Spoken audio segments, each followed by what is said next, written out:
안녕하십니까. 매일 아침 조간신문의 주요 기사를 딱딱 풀어서 해석해드리는 조간딱풀 6월 12일 수요일에 인사드립니다. 그 숱한 사법 리스크를 버티고 왔던 여러가지 꼼수, 다양한 방법을 동원을 해서 심지어 모든 민주당 소속 구성원들의 힘을 이용을 하고 또 공천권을 활용을 하고 이렇게 버텨왔던 이재명의 이 사법 리스크, 이제 막바지에 달한 것 같습니다. 핵심 척건이었던 이 이화영에 대한 9년 6개월 징역 선고 1심 그 판결문이 지금 공개가 되고 있는데, 그 안에서 가장 핵심적인 부분이었던 이화영이 이재명에게 당시 경기도 평화부지사였던 이화영이 경기도지사였던 이재명에게 북한을 방문하는 대가로 김성태가 돈을 대신 대납을 했다. 그 부분을 보고를 했는지 안 했는지가 핵심인데, 이하영 재판부에서 사실상 이것을 확인을 했습니다. 확인해서 이제 이재명은 이러면 오늘 중으로 기소가 되는데, 그 부분이 제3자 뇌물죄로 돼서 중형을 받을 수 있는 그 혐의로 재판에 넘겨집니다. 자, 조선일보 일면 톱 기사입니다. 이재명에게 보고 대북송금 진술 신빙성 인정. 이재명에게 보고됐다고 들었다, 이 말을 경기도 평화부지사 이하영에게 김성태 전 쌍방울 회장이 했죠. 그 진술을 일관되게 하고 있는데 그 신빙성을 법원이 인정을 했다. 자, 이것이 판결문에 녹아 있습니다. 그래서 이 부분은 곧 기소될 이재명 대표의 제3자 뇌물 사건에서도 중요한 증거가 될 것으로 보인다. 1심 재판부 이하영 씨 사건 1심 재판부는 김성태 전 회장이 대북 사업을 추진하는 데는 대납 대가로 경기도가 지원할 것이라는 믿음 외에도 그 믿음 외에는 다른 사유를 상정하기 어렵다. 그러니까 본인이 800만 달러를 내주면은 경기도가 지원을 할 것이다. 그러면 그 지원을 하는데 약속하는 사람은, 최종적으로 약속할 사람은 이화영이 아니죠. 이재명이죠. 800만 달러를 대납을 했는데 이 중 700만 달러는 영수증을 받은 사실, 북한으로부터 영수증을 받았습니다. 그리고 방북비로 전달한 200만 달러는 조선노동당에 전달됐다. 조선노동당, 이 돈을 어떻게 썼을까요? 대남 공작을 하는데 쓸 수가 있는 겁니다. 이재명 방북을 위해서 준 돈이. 검찰은 이러면 12일, 오늘이죠. 이재명 대표를 제3자 뇌물등의 혐의로 기소할 것으로 알려졌고, 이때 쌍방울이 북한 측에 대납한 800만 달러 전체를 뇌물로 적용할 예정이다. 자, 뇌물죄입니다. 제3자 뇌물죄로 이재명이 오늘, 이러면 오늘 또 재판에 넘겨집니다. 재판 네 번째 재판. 구속영장을 청구를 해서 일단 국회로 넘겨서 국회에서 부결을 하든지 체포동의안을 그렇게 하는 것이 정당한 법대로 하는 수순이지만 그렇게 하지 않는 것 같은데, 어쨌든 이 기소가 계속되면은 이재명은 견딜 수 없어서 재풀에 떨어지겠죠. 자, 조선일보 3면 기사는 관련 기사입니다. 판결문에 이재명 104번 언급. 104번, 104번이나 이재명 이야기가 나왔습니다. 경기도지사 이런 식으로 표현을 해서. 그래서 경기지사 방북 동기 있었다 판결문에서 판단을 한 겁니다. 이재명은 나 몰래 추진했다, 이렇게 발뺌을 하고 있지만, 이재명이 2018년 문재인 정부 때 평양을 가는데, 문재인이 평양을 갔는데 그 방북 수행단 명단에 빠졌죠. 박원순 서울시장, 강력한 대권 주자였던 박원순은 들어갔는데 본인은 빠졌다. 그래서 독자적으로 방북을 추진했다는 이야기입니다. 경기도에서 그 수행단 명단에 빠진 이후에 수차례 방북을 추진했고, 경기도 주최한 행사에 온 북한 송명철 조선아태위원회 부위원장이죠. 송명철이 우리에게 돈을 주면은, 돈을 주고 방북을 하면은 문재인이 평양에 왔을 때보다 더 크게 환영을 해주겠다, 이 말을 했다는 겁니다. 문재인 대통령이 왔을 때는 공항에 김영철, 최룡해 둘 중에 한 명이 나왔는데, 이재명 지사가 오면 둘 다 공항에 넣도록 하고, 문재인이 갔던 백두산에도 최신형 헬리콥터와 차량으로 가게 하겠다. 문재인이 왔을 때보다 더 크게 큰 행사를 치르겠다. 이렇게 약속을 막 했다고 합니다. 그러니까 이하영이 좋다 이렇게 또 대답을 했다는 것이죠. 법원이 그래서 김성태 진술을 다 증거로 인정을 했고, 김성태는 이화영이 건네준 휴대전화로 이재명과 2번을 통화를 했다. 어제 제가 설명을 드렸죠. 그래서 그런 부분이 신빙성이 있다 이렇게 법원이 판단을 해서 이재명을 이러면 오늘 다시 재판에 넘깁니다.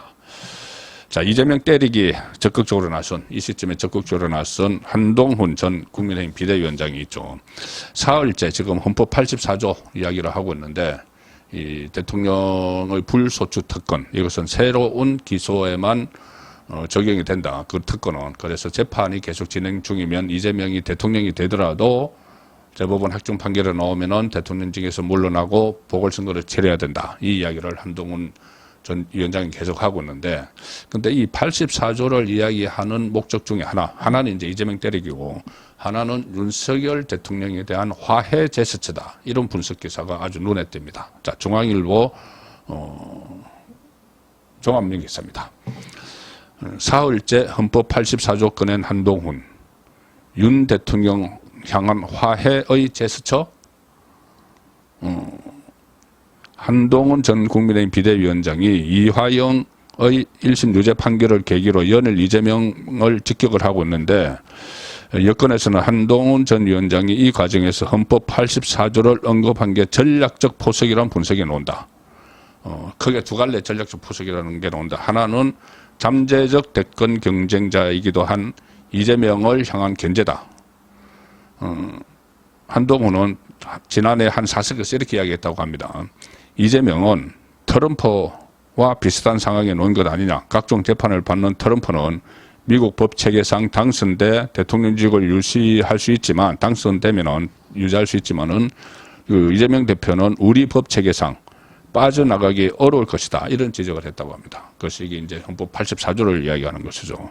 그런데 이 또 하나의 이 목적은 윤석열 대통령을 보호하는 논리 구조를 짰다. 이런 분석이 나온다는 겁니다. 무슨 이야기냐 하면은, 헌법 84조가 현직 대통령이 사법권의 방해를 받지 않고 국정 운영을 수행할 권리를 보장하는 조항이라는 점을 눈여겨봐야 한다. 이렇게 한동훈의 접근 이야기했다는데, 이 사법권 방해를 받지 않고 국정 운영을 수행할 권리를 84조가 규정을 하고 있다. 헌법 84조가. 그러니까 불소추 특권이죠. 그렇게 보면 지금 민주당의 탄핵 소추 추진이나 임기 단축 개헌은 모두 명분이 없는 일이다. 이 탄핵을 받을 정도의 위법한 사안이 없는데 계속 탄핵 이야기를 하고, 뭐 임기 단축 이렇게 이야기하는데, 그런데 구애받지 말고 불소추 특권이 있으니 당당하게 국정 운영을 하면 된다. 이런 이 조언을, 일종의 그 틀을 한동훈 전 비대위원장이 윤석열 대통령에게 짜주고 있다는 겁니다. 하도 탄핵 이렇게 막 이야기하고 임기 단축 이야기하는 데 대해서 헌법 규정을 들어서 이 윤석열 보호막 치기에 나섰다. 이 상당히 의미가 있는 분석이죠. 그래서 이 한동훈 위원장의 헌법 84조 논쟁이 윤석열 대통령을 향한 화해 제스처라는 분석이 있다. 당권 도전을 위해서 윤석열 대통령과의 거리를 좁히는 게 필수라는 게 중론이다. 일각에서는 윤석열 대통령도 관계 개선을 원할 것이라는 말이 나온다. 윤석열 대통령도 앞으로 국정 운영을 하려면은, 지금 이제 한동훈 그 전 비대위원장 같은 경우에 그때 검수완박 이런 것도 시행령을 통해서 이 무력화시키는 이런 능력을 보여줬었죠. 그리고 만약에 여당의 대표가 된다면은 윤석열 대통령이 이 야당의 공세에서 벗어날 수 있는 여러 가지 법적인 그 틀을 가지고 보호를 해줄 수 있는 그런 능력이 있다는 이야기입니다. 윤석열 대통령도 그런 그 화해가 필요할 텐데, 지난번 기자회견에서 언제든지 식사도 하고 만나게 될 것이다 이렇게 이야기를 했었죠. 그것이 친윤계 한 의원은 오랜 인연을 가진 두 사람이 지금 같은 갈등 상황에 놓인 게 오히려 어색한 일이다. 그래서 화해가 될 것이라는 이야기입니다. 자, 이 상황에서 단독으로 원구성을 한 민주당, 지금 입법 폭주를 계속하고 있습니다. 중앙일보 종합명 기사입니다. 야당 상임위 7개 줄 때 받아라. 이런 압박에도 무대책 여당.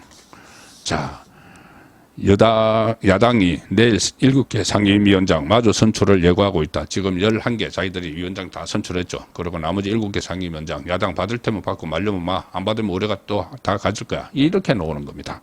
그런데도 여당은 대책이 없다. 야당 내일 7개 상임위원장 선출 예고를 하고 일부에서는 21대도 다 가져갔다가 대선에서 졌지 않느냐 이렇게 이제 그 민주당 안에서도 자성론이 나오는 상황이죠. 그런데 여당은 보이콧하는 것 외에 마땅한 대책이 없다.